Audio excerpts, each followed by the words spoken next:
Halo, sebelumnya perkenalkan nama saya Salma Aprilia dari Prodi Bimbingan dan Konseling. Nah, di sini aku mau ngejelasin tentang salah satu hasil asesmen teknik tes yaitu CFIT. Nah, jadi apa sih CFIT itu? Jadi, CFIT ini tuh kepanjangan dari Culture Fair Intelligence Test yang dikemukakan oleh Raymond B.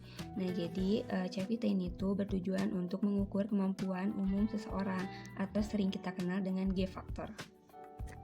Nah, tes CFIT ini juga sering dikaitkan dengan IQ, tapi IQ di sini tuh disebutnya IQ original.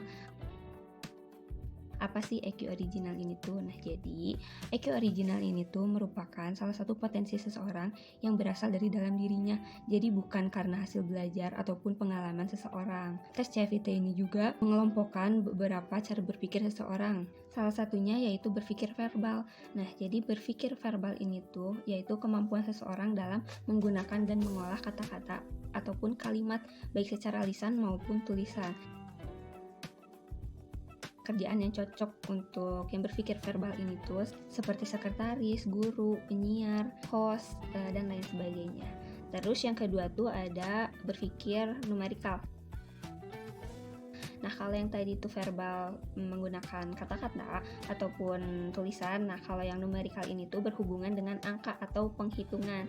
Nah, biasanya pekerjaan yang cocok dengan berpikir numerikal ini tuh yang berhubungan dengan bank ataupun seperti bendahara atau apoteker. Nah, atau bisa juga guru, tapi gurunya matematika, fisika, ataupun hal lain sebagainya. Nah, lalu yang ketiga yaitu ada berpikir skolastik. Nah, kalau skolastik ini tuh percampuran dari verbal dan numerikal tadi. Jadi dia bisa menggabungkan antara kata-kata dan angka. Tuh, contoh pekerjaan yang cocok untuk dia seperti perawat ataupun dokter. Nah, lalu yang keempat yaitu ada berpikir abstrak.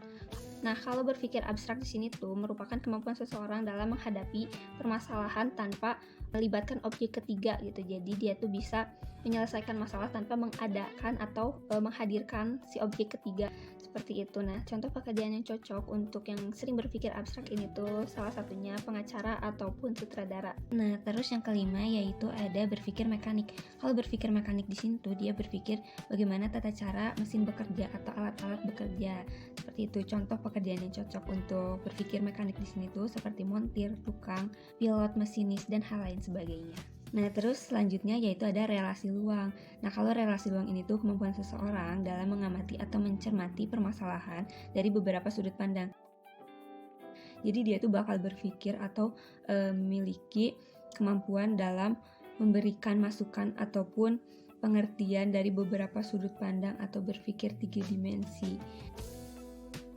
Nah, pekerjaan yang cocok untuk berpikir relasi luang ini tuh salah satunya psikiater, fotografer, ataupun influencer, seperti itu. Nah, untuk yang terakhir yaitu ada kecepatan ketelitian klerikal atau disingkat menjadi KKK.